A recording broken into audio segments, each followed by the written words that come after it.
et Daf Kouf Mem et Amoudalef. Amar Birmiya, Ketanaï, Mehmet, c'est une marloquette Tanaïm, le din qu'on vient de voir. Est-ce qu'un mashké qui coule d'un ochel et qui va directement dans un ochel, est-ce qu'il est considéré comme un ochel ou bien il est considéré comme un mashké? S'il était considéré comme un ochel, alors on a le droit de presser pendant Shabbat. S'il n'est pas considéré comme un ochel, on n'a pas le droit de le presser pendant Shabbat. Et aussi, ça fait une différence aussi, l'Inyan Touma, que si c'est considéré comme un mashké, alors il devient tamé directement, alors que si c'est considéré comme un ochel, il faut qu'il y ait un mashké qui tombe sur ce mashké pour le rendre tamé.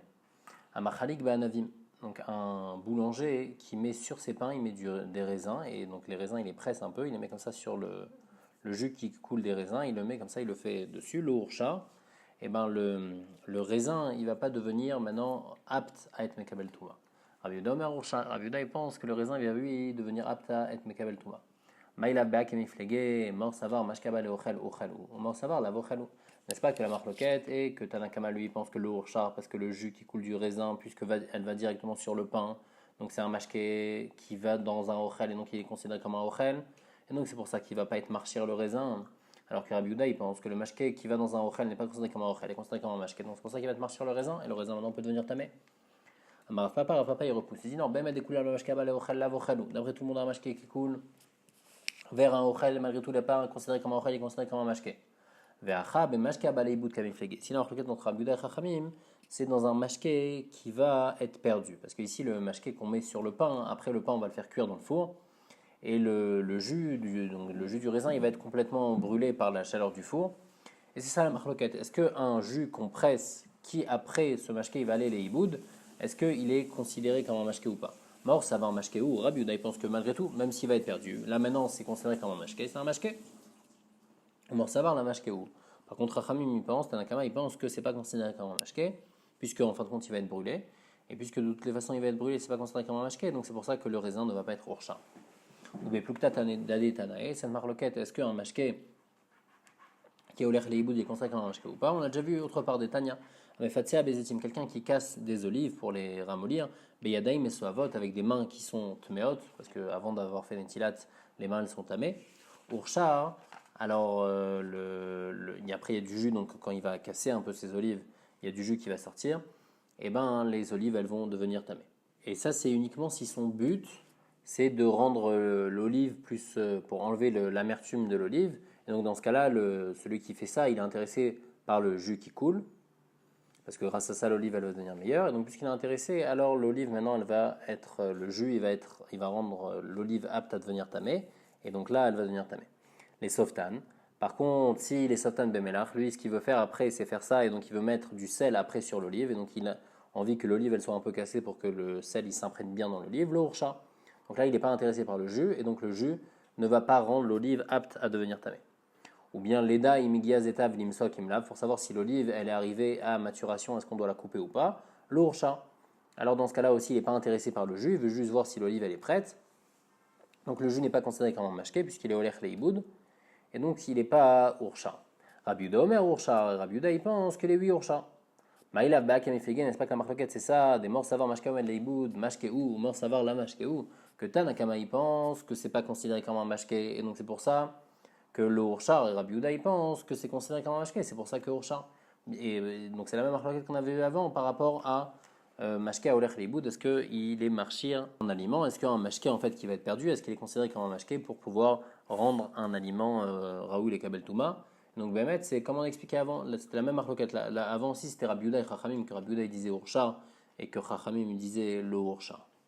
Amar Avuna Beredé Rav Yoshua, maintenant il revient sur la première marloquette. Donc c'est vrai qu'on a une marloquette ici, Rabbi Yehuda Chachamim. Est-ce que Mashka Olech Leiboud, il est considéré comme, est-ce qu'il peut être marchir un Ochel ou pas? Est-ce qu'il est considéré comme un Mashké? Mais le truc, c'est qu'on avait une autre marloquette avant. On avait une marloquette dans un machalik ba'anavim, le boulanger qui mettait donc du jus de raisin sur son pain. Est-ce qu'après le raisin il va devenir raoul et kabel touma ou pas? Et une marloquette Rabbi Yehuda Chachamim, on avait eu une première explication comment on explique cette marloquette, que c'est mashka bal et ochel. Est-ce que c'est ça la marloquette? Rav Papa lui il expliquait que la marloquette c'était est-ce que mashka olech leiboud, est-ce que c'est un mashka ou pas? Et Ravuna ben Rav Yoshua il a une troisième explication. Anetanae be mashka omed leiboud plié. C'est-à-dire que Inachinami, il y a une marloquette, est-ce que Mashka Olech Liboud dans la Braïta qu'on vient de voir. Par contre, Vanar Tanae, dans la première marloquette, dans le boulanger qui met le jus de raisin sur ses pains, hein, la marloquette là-bas, c'est Mashke Aomel et Tsartsecho Kamiflege. Un mashke qui vient faire briller un aliment. Rabbi Yehuda, il pense que puisque ça vient faire briller, malgré que ça fasse briller un aliment, malgré tout, c'est considéré comme un mashke, donc c'est pour ça que ça va être marchir le raisin, d'être Mekabel Touma. Tanakama, il pense que non, puisque moi, tout mon but de ce jus de raisin, c'est juste pour rendre le pain plus brillant et plus doré. Alors il n'est pas considéré comme un mashké, et c'est pour ça qu'il n'est pas marchir. Donc ça c'est une troisième explication dans la marloquette Rabbi Yehuda et Chachamim dans le cas du boulanger qui met du jus de raisin sur son pain. Amar Bizar Amar Brichia Barashi Amarav Sochet Adam Eshkol Shalanavim Letoch Hakdera Valo Letoch Hakara. Donc comme on a dit, on a le droit de presser sur un aliment, mais pas dans une kehara où il n'y a pas d'aliment. Vedag Letiro Afilu Letoch Hakara, et un poisson pour faire sortir la saumure du poisson, on a le droit même dans une kehara. Parce que le tir du dag, il n'est pas considéré comme un mashké, il est considéré comme un ochel. Yativ Ravdimi avec Amar le Hashmat, Amar le Abaye Ravdimi, Atun Mishme de Rav Matnitun. Donc Ravdimi il a dit cet enseignement-là, Beshem Rav. Alors Abaye lui a dit, vous dites ça Beshem Rav, Velo Kachalechu. Donc vous n'avez pas de question, puisque c'est Rav qui a dit ça. Anan Mishme de Shmuel Matnan là avec Kashialan. Nous, ce din-là, on le dit Beshem Shmuel et on a une question. Donc on dit ce din-là du tir du poisson Beshem Shmuel et on a un problème. Miamar Shmuel Dagle Tsiro Afilu Tochakara. Est-ce que Shmuel il permet de presser un poisson pour faire sortir sa saumure, même dans une kara, Vaïtmar? Pourtant, il y a écrit Gvashim chez Sratan. Donc, un Gvashim, c'est tous les aliments qu'on laisse macérer dans de l'eau salée. On ne les fait pas cuire, mais on les laisse macérer en tous les cas dans du vinaigre ou dans de l'eau salée. Alors, Ma'adin, Amarav, les Goufan, si je presse ces aliments pour faire sortir le jus qui est à l'intérieur, Mouta, c'est permis, si c'est juste pour pas qu'il y ait trop de jus dans l'aliment. Par contre, les mémènes, si je presse parce que je suis intéressé par le jus qui va sortir, pas tour, avalassour, c'est pas chayav de Horaïta, il n'y a pas de issour de Horaïta, mais il y a quand même un issour de Rabanan. Donc quand il est intéressé par le jus, il y a un issour de Rabanan, quand il n'est pas intéressé par le jus, il y a ses moutards complètement. Veshlakot, et par contre un légume qui a été cuit dans de l'eau, et donc là il y a de l'eau qui est imbibée dedans, alors là ben les goufan, ben les mémènes, même si la personne est intéressée par le jus qui va sortir, malgré tout c'est moutards, on a toujours le droit de presser. Parce que le jus qui va sortir de là-bas, il n'est pas considéré comme un mashkel, il est considéré comme un ochel, puisque comme il est rentré à l'idée d'un bichoul, alors il fait maintenant partie du ochel. Shmuel Amar, Shmuel il dit Echad Gvashim Echad Shlakot, les Goufan Moutar, les Memen Patour Avalassour. Shmuel dit que même dans Shlakot, même dans les choses qui sont cuites, et ben si je suis intéressé par le jus qui sort, c'est assour. Et donc ici le problème, c'est que le tir du dag, c'est quelque chose qui a été cuit. Et qu'est-ce qu'on avait dit dans le tir du dag? On avait dit qu'on avait le droit de presser quand on est intéressé par le jus. Et ici Shmuel dit que les shlakot c'est assour. À Marley, Rav Dimi lui a dit non. À Elokim, il fait une joie. Enaïra ou Veloza. Bemet, ce que tu as dit, c'est pas Beshem Shmuel, mais pour lui de Rabbi Yirmiyah Shmialé, c'est Beshem Rav, parce que j'ai entendu Beshem Rabbi Yirmiyah, Rabbi Yirmiyah, mais Rabbi Zera, et Rabbi Yirmiyah, il a entendu ça de Rabbi Zera, Rabbi Zera, mais Rabbi Chia Barashi, Rabbi Chia Barashi, mais Rav, et Rabbi Chia Barashi, il a entendu ça de Rav, mais pas comme Shmuel. Shmuel lui, Bemet, il pense pas comme ça, donc il n'y a pas de question. Goufa. Vachim c'est Sratan, donc on a dit des choses qui ont macéré dans de l'eau salée qu'on a pressé. Amarav, les goufan moutar, les memen patour avalassour, ou shlakot, ben les goufan memen moutar. Donc comme on a expliqué. Ou shmalamar, echadze ve echadze, les goufan moutar, les memen patour avalassour. Maintenant on voit une troisième chita qu'on n'avait pas vue. Rabbi Yochanamar, echad gvashim echad shlakot, que ce soit les gvashim ou le shlakot, si on fait les goufan, c'est moutar, les chatrida. Donc ils pensent que c'est les goufan, c'est moutar, comme Rabbi Shmuel, personne n'est collègue sur ça. Par contre les memen, s'il est intéressé par le jus qui sort, et bien dans ce cas-là, il est chayav ratat, les filles Rabbi Yochanan. Mais Tiv et l'Agmaral demande sur Rav Shmuel et Rabbi Yochanan. Sochatim gvashim Shabbat les tzorech Shabbat, avalo les motzai Shabbat. On a le droit de presser des gvashim pendant Shabbat pour le Shabbat, mais pas pour motzai Shabbat, parce qu'il y a un problème de hachana. Vezitim anavim lo isrot, et des raisins ou des olives, on n'a pas du tout le droit de presser pendant Shabbat. Dem sachat, et s'il a pressé, il est chayav ratat. Kashia les Rav, Kashia les Shmuel, Kashia Rabbi Yochanan. Dans la première partie de la Braïta, il y a écrit qu'on a le droit de presser des gvashim. Et c'est pas précisé si c'est mashma que même les tzorech memen, même si je suis intéressé par leur jus, malgré tout c'est assour, malgré tout on a le droit de les presser. Et alors que les firav c'est assour midrabanan, les fishmuel aussi c'est assour des rabanan, firav yochanan c'est même assour de roïta, comment ici on peut dire que c'est les khatrila? Donc on répond Rav metaret setame, Shmuel metaret setame, Rabbi Yochanan metaret setame. Chacun de ces amoraïm il va expliquer la braïta comme ça l'arrange. Rav metaret setame il va expliquer comme ça. Sochatim gashim el sabel torech Shabbat, aval le motzei Shabbat, on a le droit de presser. Et ben dvarim murim les goufan, ça seulement si on n'est pas intéressé par le jus, il va les mémènes, mais si on est intéressé par le jus, pas Torah va la source, ils sont midrabanan. Par contre, shlakot, ben les goufan memenen moutan. Donc ça, c'est shitatra. Donc comme ça, il arrange la braïta. Les esim vanavim lo isrod, et misratan chayav ratat. Par contre, les olives, si on les presse, c'est mon chayav ratat. Shmuel metaret setame. Shmuel lui va expliquer comme ça la braïta, les fils Hashita. Sochatim vasim et Shabbat tzorech Shabbat, veuadin les shtakot, on peut aussi les shtakot, mais à condition que ça soit les goufan, aval ememen, patour aval asur. Vezitim anavim, le isrod, vemsachat raefratan. Donc comme ça, Shmuel il va expliquer la braïta. Rabbi Yochanan mentarat setame. Sochatim vasim et tzorech Shabbat, avalo le motzai Shabbat, echad vasim echad shtakot. Bamé dvarim amurim, quand c'est les goufan, on a le droit de presser. Par contre, quand c'est pas les goufan, quand c'est les memen, quand je suis intéressé par le jus, le isrod, veim sachat, et si Bemet il a pressé, alors là, naase kim shechat zetim anavim, raefratat. C'est comme si qu'il a pressé une olive ou un raisin et il va être chayav khatat nefi shitat Rabbi Yochanan. Amar avri abarashi amarav dvar Torah eno chayav el aldrisat zetim anavim bilvad. Mina Torah on est chayav seulement si on presse des olives ou des raisins. V'chentane bemenaché dvar Torah eno chayav el aldrisat zetim anavim bilvad.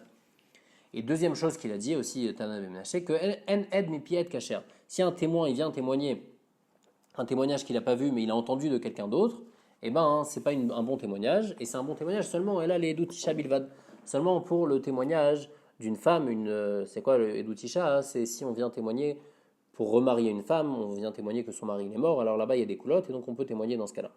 Iba y aller où? La Gemara demande Ed mi pied les Edout becha en maou. Est-ce qu'un témoin qui a entendu d'un autre témoin, il peut témoigner pour un becha? Alors c'est quoi le cas de bechor? C'est en fait qu'est-ce qui se passait les Israël, donc quand ils avaient un bechor BMA, ils devaient le donner au Kohen.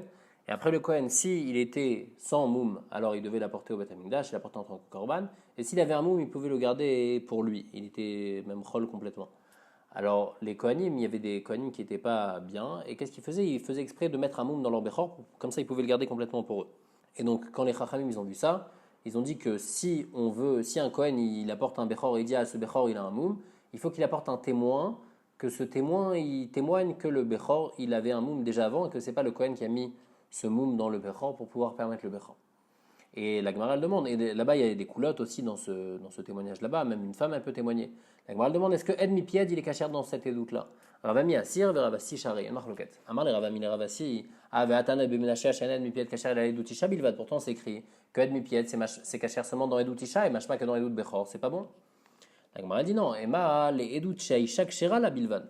Une édoute que la femme elle est cachère pour témoigner dans ça. Alors là, et donc dans le Bechor où la femme elle est cachère aussi de témoigner, alors aussi la Ed Mipied ça va marcher. Rav Yemar Archar Ed Mipied les Bechor. Rav Yemar une fois il a permis donc un Ed Mipied pour un Bechor. Carré allé Maremar Yemar Shari Boucha et Meremar il n'était pas d'accord avec lui. Il a appelé Yemar qui permet les Bechor. Veil Cheta el Alacha Bemet c'est Ed Mipied cachère les Bechor. Ed Mipied il est cachère pour témoigner sur un Bechor. Chalot vache, on a dit dans la Mishnah qu'il y avait une marloquette. Est-ce que chalot vache qu'on a écrasé avant Shabbat et il y a du miel qui a coulé pendant Shabbat, est-ce que ce miel on peut l'utiliser ou pas? Rabbi Eliezer il permettait, Chachamim ils interdisaient. Ketar ou Shayaminardea Atav a été maintenu Tabayade Zetimanavim Sheris kan Merav Shabbat, des raisins ou des olives qu'on a écrasé avant Shabbat, Veyatsume Atzman et après pendant Shabbat il y a du jus qui a coulé tout seul à Sourin. Rabbi Eliezer et Rabbi Shimon Mati, Rabbi Eliezer et Rabbi Shimon ils permettent. Donc l'Ichora c'est le même cas que notre Mishnah avec chalot vache. Amar Yosef Gavra Yiterat Alashmeinan, il lui dit j'ai pas compris, toi qu'est-ce que tu viens nous apprendre? Tu viens juste nous apprendre qu'il y a Rabbi Shimon aussi qui pense comme Rabbi Lazare. Qu'est-ce que j'ai gagné à savoir que Rabbi Shimon il pense comme Rabbi Lazare? Amar le Abaye lui a dit non, tout va Kamashmalan. Il vient nous apprendre un grand chidouche. Deimi matnitin de notre Mishnah j'aurais dit Yava Mina Atam ou Demikara Uchla ou le Basaf Uchla. Seulement dans le miel on dit comme ça que comme le miel c'était un aliment à la base et c'est encore un aliment quand il sort, donc il n'y a pas de différence. Donc c'est pour ça que Rabbi Lazare il va permettre dans ce cas-là. Si on a écrasé le miel avant Shabbat, les kavérettes avant Shabbat et le miel qui coule il va être permis parce que c'est pas shayar bichla li rita dans le miel. Avalacha, mais dans les olives et dans le raisin des mikara uchlal basaf mashke, que à la base c'est un ochel l'olive. Et après le jus qui va couler c'est considéré comme un mashke. Donc dans ce cas-là il y a oui un problème de srita et malo. Peut-être que Rabbi Lazare va interdire dans ce cas-là le jus qui a coulé pendant Shabbat, bien qu'on a écrasé les olives avant Shabbat. Gzera de peur qu'il écrase directement les olives. Kamashmalan que non, que Rabbi Lazare il permet même dans Zetim et Anavim, si elles ont été écrasées avant Shabbat, de profiter du jus qui a coulé pendant Shabbat. La Mishnah dit Kol Sheba Bechamin Shabbat. Tout ce qui a déjà été cuit avant Shabbat, Shorin Oto Bechamin Shabbat, on peut le refaire cuire pendant Shabbat. C'est le din, le fameux din de En Bishou Lachar Bishou. Il y a quelque chose qui a déjà cuit, on peut pas le refaire cuire et donc on a le droit de le remettre dans de l'eau chaude pendant Shabbat.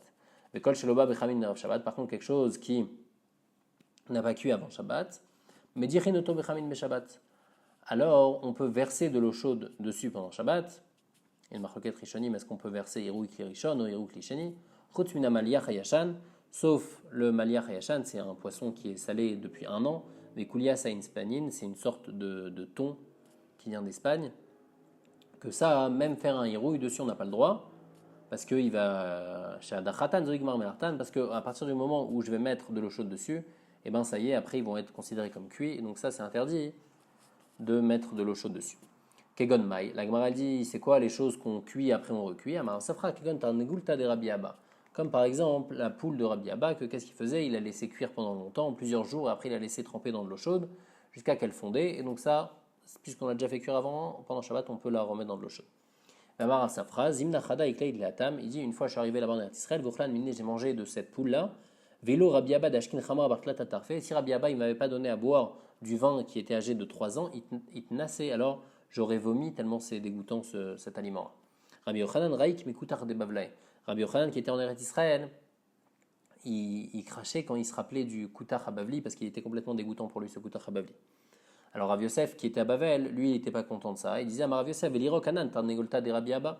Il dit si lui il fait ça, alors nous qui sommes à Bavel, eh ben on va dire que c'est dégoûtant pour nous la Tarnegolta de Rabbi Abba qui était en Eretz Israël.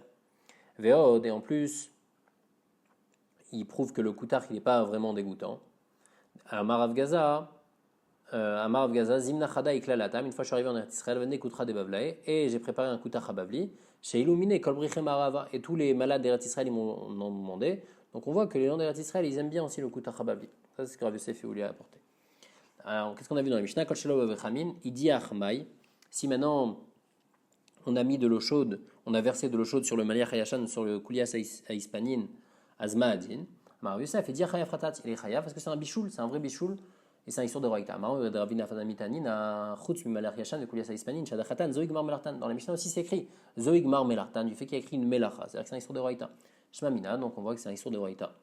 Yativ Rabbi Chia Baraba et Rabbi Assi Kamen Rabbi Yochanan, Yativ Rabbi Yochanan et Kamnamnem. Donc une fois Rabbi Chia Baraba et Rav Assi, ils étaient assis devant Rabbi Yochanan et Rabbi Yochanan il était en train de somnoler. Amal et Rav Chia Baraba et Rav Assi. Rav Chia Baraba il a dit Rav Assi, Mipnema au fait chez Bavel Shmanim. Pourquoi les oiseaux qui sont à Bavel ils sont gras? Amaré lui a dit, Kelach lemit baraza, il lui a dit, va dans le désert de Haza qui est en Eretz Israël, va rechashmeni même, et tu vas voir qu'il y en a qui sont encore plus gras que ceux qui sont à Bavel. Une autre question qu'il lui a posée, Mipnema moadim shebe Bavel smechim. Pourquoi les fêtes qui sont en Bavel sont très heureuses, il y a plus de joie que dans les fêtes qui sont en Eretz Israël? Mipne she'emanim, il a dit parce que les gens à Bavel ils sont pauvres et comme ils travaillent toute l'année, donc au moment de la fête, alors ils se reposent de la melacha, ils sont très contents au moment des fêtes, plus qu'en Eretz Israël. Troisième question, pourquoi les Talmidei Chachamim qui sont à Bavel, ils s'habillent bien? Les filles chez Nabne Torah, parce que ce n'est pas des gens de Torah, et donc comme ils n'ont pas la Torah qui peut les honorer, donc ils ont besoin de beaux habits pour les honorer. Quatrième question, pourquoi les Goïm, ils sont Mezoam dans leur Nefesh, c'est-à-dire ils sont dans la Rouchaniout, ils sont sales, parce qu'ils mangent des Shkatim et des Rmasim. Itar Béou Rabbi Yochanan. Rabbi Yochanan, il a entendu toute cette discussion. Après, il s'est réveillé à Marlé où il leur dit Dardeke, et les jeunes, le kach amarti lachem, je vous ai pas dit, est mort la chorma chotiat. Il y a un passage qui dit qu'il faut dire à la chorma que tu es ma sœur. Imbaru lecha adavar, ki achotra shi asura lecha omreu. Si tu es clair sur une halacha, comme la halacha que tu sais que c'est assour de te marier avec ta sœur, alors là tu peux dire veim lav, mais si tu n'es pas clair, l'otomreu, alors ne dis pas la halacha. Amroulé velemalan mar ezemen. Alors il a dit sur quoi tu n'es pas d'accord avec nous? Il lui a dit, à Rabbi Yochanan, il expliquait un par un. Mipnema au fait chez Bavel shmenim. Mipne chez Logalou. Il dit, toi tu m'as dit pourquoi les Ofot chez Bavel ils sont gros. Je vais te dire pourquoi ils sont plus gros. Parce que les oiseaux en Bavel ils sont pas partis en galoute. Alors que ceux d'Eretz Israël ils sont vus partis en galoute. Chez Neymar, Shanan, Moav, Imbeneura, Veshokatu el Shmara, Vubagola, Loalach. Et après c'est écrit, Alken, Amad, Tamo, Bo. Il y a un bon goût qui est resté. Donc on voit que celui qui va pas en galoute il reste un bon goût. Vachaminalan des Galoud, où on sait que les oiseaux qui étaient en Eretz Israël ils sont partis en galoute au moment du Churban Betamikdash. Des Tanya, parce qu'il y a une qui dit Rabbi Yomer Hamishim Veshtaim Shana, lo avarish beYehuda, pendant 52 ans, il n'y a aucune personne qui est passée à Yehuda, même un animal, même un oiseau, chez Neymar, Ale Harim, Esabechi, Vanei, Meof, Hashamaim, Vad Behema, Nadedu, Alachou. Et Behema, c'est Gematria Hamshin, Vetartinavu, c'est Gematria 52. Donc pendant 52 ans, il n'y avait aucun homme ou animal, c'est les 52 ans qu'il y avait depuis la destruction du premier Beth Amikdash au moment où ils ont commencé à reconstruire le deuxième Beth Amikdash, bien qu'ils n'ont pas construit, après il a été construit au bout de 70 ans. Mais ils ont commencé à construire déjà à l'époque de Koresh, et donc il y avait déjà des gens qui sont revenus à ce moment-là. Tous les animaux ils sont revenus après en Eretz Israël, sauf le Kulias Haispanin, donc ce poisson-là, Damarav, Anemidre de Bavel, Madre, Maya, Leanetam. Parce que les rivières de Bavel qui sont en bas, alors après ils arrivent à revenir à Enetam qui est en Eretz Israël, Et donc, bien que Enetam c'est plus haut, mais il y a une sorte de passage, il passe en dessous de la terre et après il remonte. Veille, Kevan de le Charit Chidré, mais ce Koulias Aïspenin, puisqu'il a pas, il est pas dur et donc il n'arrive pas bien à nager, le Matsé Salik, alors lui il pouvait pas remonter jusqu'en Eretz Israël, et donc quand il est parti en Galout à Babel, il est resté là-bas, il n'est pas revenu en Eretz Israël. Sur l'autre question, sur Mipnema, Moadim Shabab Lesmechim, pourquoi ils sont plus contents les gens à Babel pendant les fêtes? Mipne, Shelo Ayou Beota Klala, parce qu'ils n'ont pas eu la Klala d'avoir moins de joie pendant les fêtes. Parce qu'il a écrit Veishavti Kol Mesosa. Chaga, Chacha, Veshabata, Vechol Moada, Uktiv, Rochechem, Ouadechem, Sana, Nafshi, Ayou Alay, les Torah. Donc en Eretz Israël, la joie des fêtes, elle est partie, donc c'est pour ça qu'à Babel, ils sont plus contents. Maï Ayou Alay, les Torah, c'est-à-dire quoi Ayou Alay, les Torah? Amar Belazar, Amar que le Baruch Dieu, il a dit Lodayan Israël, Shechotin Lefana, et c'est pas juste qu'il faut devant moi, les Shematrichim, Noti, Leda, et Zogzara, Kasha, Avialem. Il me dérange pour que je dois essayer de savoir quel Xéra je vais leur mettre. Amar Vitzrak, En Lecha Kol Regel, Veregel, Shelobata, Boleh, Chatlet, Tzipori.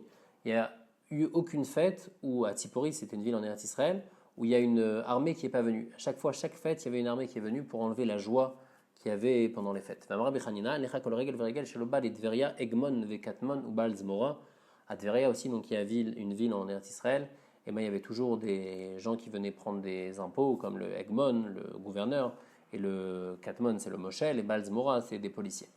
Maintenant, sur la troisième question, pourquoi ils savaient bien les Talmid Chachamim à Babel? Et Fishanab Mekoman, parce que c'est pas, ils sont en galoute, puisqu'ils ne sont pas en Eretz Israël, et puisqu'ils sont en galoute, alors ils n'ont pas l'honneur qui leur est dû, et donc ils ont besoin d'être honorés par leur habit. Mais Amrinche, parce que les gens ils disent, ben Matashmaï, dans la ville, c'est suffisant, mon nom il est suffisant pour que les gens ils me respectent. Par contre, Belomata, si je ne suis pas dans ma ville, toute vaille, alors les gens ils ne vont pas me respecter, ils ne me connaissent pas, donc on a besoin de toute vaille, de mes habits, c'est mes habits qui vont me faire respecter.